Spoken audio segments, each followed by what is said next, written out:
You got sober, now what? Let's go. All right, today's video is about what do you do in your first days of sobriety when you've been drinking for however long a period and now all of a sudden that's gone. This video comes from a Reddit user, Littlebug1000. All right, here's the situation. 4 days sober from alcohol. My partner and I are on day 4. I got off early today at 4 to 5 p.m. from the bar.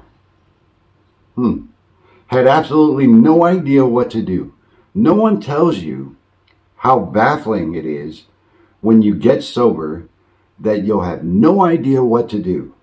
First Sunday fun day, no drinking. Instead, we went to this giant mini golf course and it was the best date we've had all year. Bam! First off, congratulations, little bug. To stop drinking is a huge monumental step.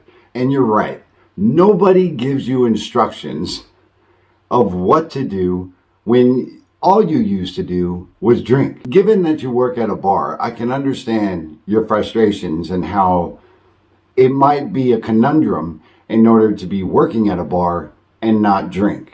I myself work at an establishment that sells alcohol and I have to serve alcohol. I've been living sober for 6 years and I fill my time with all the things that I didn't do while I was drinking. And congratulations to you and your partner for going to a mini golf course, because that is amazing. That's one of the first things I did with my son when I stopped drinking. Now, Little Bug and many others out there who are on your first couple days of sobriety, there is a lot of confusion and there is a lot of, well, what do I do if I'm not drinking? I recommend, and this might not be your thing, checking out an Alcoholics Anonymous meeting, because there are tons of people there who know how to live a fulfilling life now without alcohol. And you guys could share your experiences back and forth and perhaps you might get something from it. I don't know. That's just what I do. So when I stopped drinking, right? When I stopped drinking, there was a lot of things that went through my mind. The what if I could have just one beer was always in the top of my mind. And that would always keep me just kind of circling around the cuckoo's nest, so to speak. And, you know, ultimately that led me to 2 relapses. What I do now in my day is I set a routine and I stick to this routine and I try to make it as consistent as possible, because my life around alcohol was a complete routine. I planned the times that I got off. I planned the times that I ordered my drinks, because it got to a point where I was so isolated that I had no choice but to order my drinks. And you might be able to relate to that. I had a routine for everything. And given the fact that I was in the United States Army, I had to actually have that routine and that plan of action well before the time that I was actually going to drink, because I had to not only get my drunk on, but I had to be at work and be a soldier and everything else. And it was a whole mess of life that I had to build this routine around. Long story short, building a new routine for me that consists of, I wake up at a certain time, work out at a certain time, I plan things that I've never done through my week, so that way I could always try to be learning something new.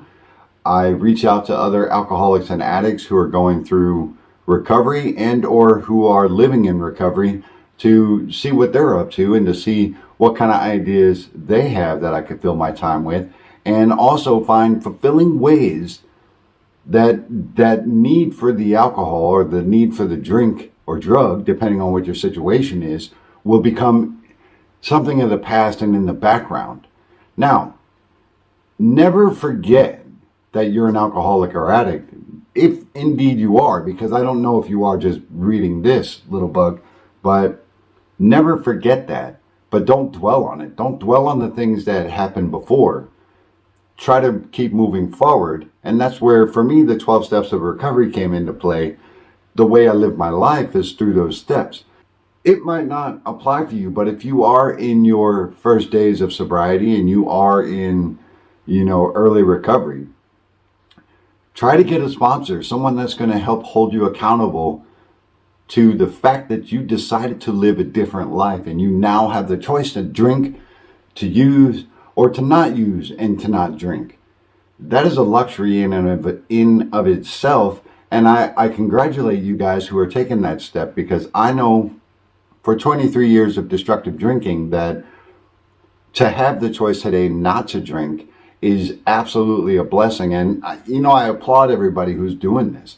And a lot of folks right now, and this is a bit of a tangent, but a lot of folks right now are getting sober because of a trend. They're not drinking because of a trend. However, just because you stop drinking or using doesn't mean that you're still living, doesn't mean that you're not living as an alcoholic or an addict, because those behaviors have to change. The things you do have to change. And in most cases, the people you are around have to change. Nothing changes if nothing changes. If that makes sense for you, drop a comment so someone else can get some of that. Little Bug, I hope that this little tidbit helped. And I snagged your comment off of Reddit, and I am definitely going to give you credit for that. I look forward to maybe hearing from you and anyone else out there who may be struggling with alcohol or addiction that could use a little bit of experience, strength, and hope. This has been One Sober to Another. I'm Wayne. If you've enjoyed this video, consider subscribing. Thank you to everybody who has. Life is a garden, folks. Dig it. I'll see you in the next one.